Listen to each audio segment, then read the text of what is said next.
e geng'o tho mabiro nikech iye mogol. Lilian Maina matiyo kod riwruok ma Collective Women Kenya wacho ni jogo mogolo iyegi pod yudo pek e yudo thieth nikech thoth kuonde thieth onge kod nyalo kata ikruok mar resogi.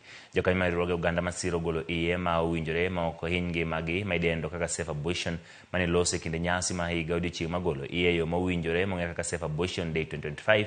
Bende kono piny owacho mondo ji puonjre oganda e weche golo iye. Dwaro margi bende en ni chike motenore kod weche mag golo iye pacho ka oloki kendo ket thuolo ne jogo mantiere kod dwaro magolo iye ka giwacho ni bedo ni iye igolo apande emosemiyo mine kod nyiri wito ngimagi.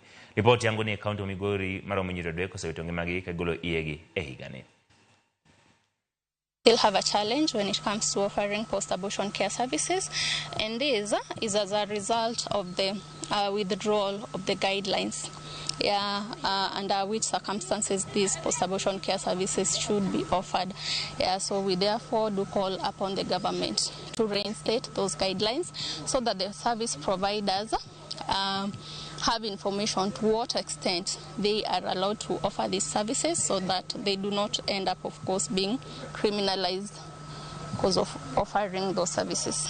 Mokwongo gima duong' mokwongo mosebedo katimo en gimiluongo ni sensitization, yani wawuoyo ka wanyiso communities about gima chalo kaka abortion. To mokwongo wang'eyo ni en topic moro ma sana ji mang'eny ok ohero ga mondo mi owuoye, lakini wan kawuono wawacho ni en gima inyalo wuoyi nikech ngima nyithindwa lal piny kaendi. Koro kaka Women Collective waikore nikech wan gi weche mwakelo emomiyo kawuono wantiere